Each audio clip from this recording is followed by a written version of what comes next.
Philippe Batifoulier, bonjour. Bonjour. Vous êtes professeur d'économie à l'Université Paris 13 et vous venez aujourd'hui nous parler du système de santé français et notamment de son financement. Alors, est-ce qu'on assiste selon vous à une privatisation du système de santé français? Assurément, à condition de bien définir ce qu'on entend par privatisation. La privatisation, ça désigne le transfert de ce qui était avant public vers un système privé. C'est par exemple le cas dans le domaine du financement, où la sécurité sociale qui finançait une très très large partie des soins a connu une lente érosion pour ne financer aujourd'hui par exemple que 55% des soins courants. On appelle soins courants les soins qui sont ni ceux dispensés à l'hôpital, ni ceux en affection de longue durée pour ceux qui ont des maladies longues et coûteuses. Donc ce sont les soins les plus fréquents, qui touchent la majorité d'entre nous, et pour lesquels il y a un désengagement massif de la sécurité sociale, donc un transfert de charges de ce qui était dévolu aux organismes publics, on appelle ça la sécurité sociale en France, vers les assurances privées qu'on appelle complémentaires santé. Et ce transfert de charges, il est massif pour certains soins. Ceux qui portent des lunettes le savent très bien. On a aussi pour le dentaire, pour l'auditif, etc.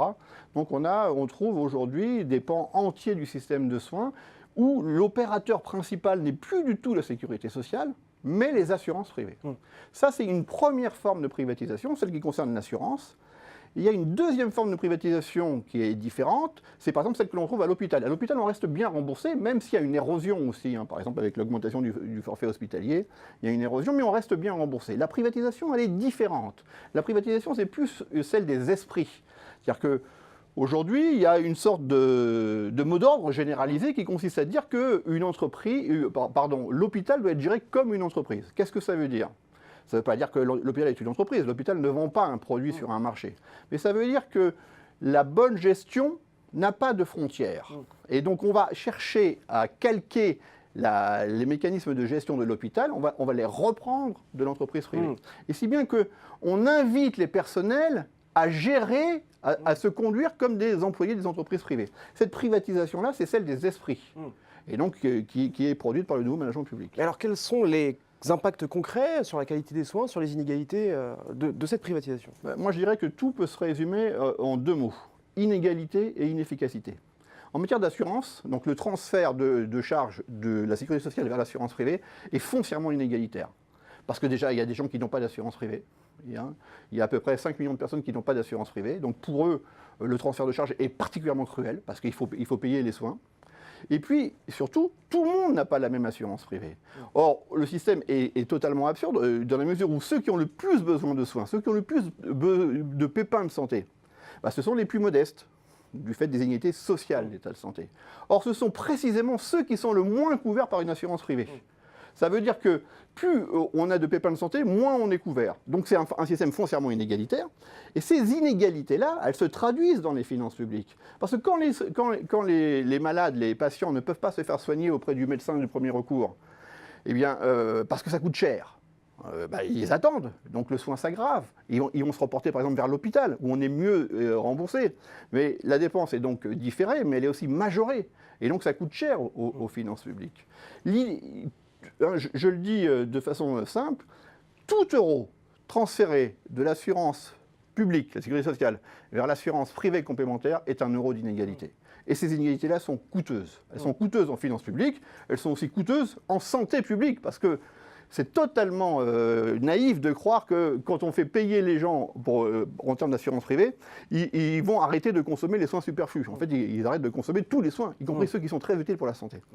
Donc ça, c'est un effet inégalitaire et inefficace de du transfert de l'assurance privée. À l'hôpital, on a des mécanismes qui sont analogues, c'est-à-dire qu'on a cherché à transformer l'hôpital en un mécanisme qui va développer une rentabilité, une productivité du soin, en créant des palmarès entre les hôpitaux, en fixant une norme de coût par pathologie.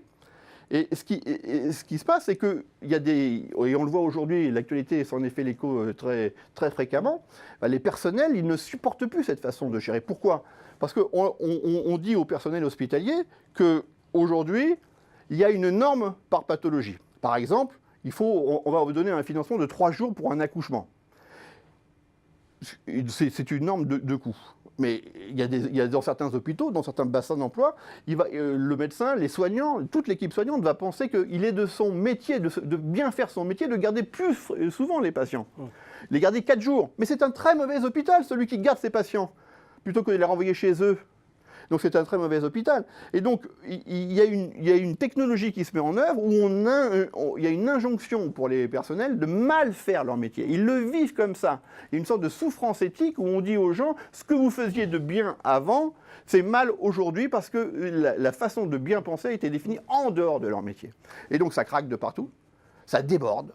Et donc on voit qu'il y a des problèmes extrêmement préjudiciables. Et la souffrance des soignants déteint sur celle des patients. Parce que les soignants s'accusent eux-mêmes de maltraitance involontaire. Ils ne peuvent plus soigner, ils ne peuvent plus bien soigner du fait de cette forme de privatisation des esprits qui s'installe à l'hôpital. Alors dernière question, Philippe Batifoulier, est-ce qu'on peut tout de même pas dire que la France a l'un des meilleurs systèmes de santé au monde? La France a un très bon système de santé, c'est pour ça qu'on y est attaché et qu'on ne veut pas qu'il se dégrade. Aujourd'hui, il y a des gens qui, pour financer leurs soins, notamment les dépassements honoraires, vont avoir recours au crédit. On croyait que c'était réservé aux États-Unis, ça existe aussi en France. Et en fait, toute l'idée que l'on a du système de soins français, c'est une idée qui était vraie, mais qui aujourd'hui se détériore. Quand on a créé la sécurité sociale quand on a créé le régime général de sécurité sociale en 1945, eh bien, on a permis aux gens d'accéder aux soins. Toute découverte médicale, aussi importante soit-elle, ne sert strictement à rien si les gens ne peuvent pas se la payer. Et quand on a découvert la pénicilline, les antibiotiques dans les années 1920, ce qui a permis la victoire sur la mort, c'est la sécurité sociale. C'est le fait que les gens accèdent aux soins. Aujourd'hui, on a des découvertes, on a un certain nombre de choses, on a une technologie qui est extrêmement avancée, on a des médecins particulièrement compétents et particulièrement dévoués, mais il y a des problèmes de financement aux soins, ce qui fait qu'il y a des gens aujourd'hui qui ne profitent pas de tout ça. Il y a 25% des gens en France qui renoncent aux soins pour des raisons financières. Eh bien, le message est passé. Un grand merci, Philippe Batifoulier, d'être venu sur notre plateau nous parler système de santé. C'est moi qui vous remercie.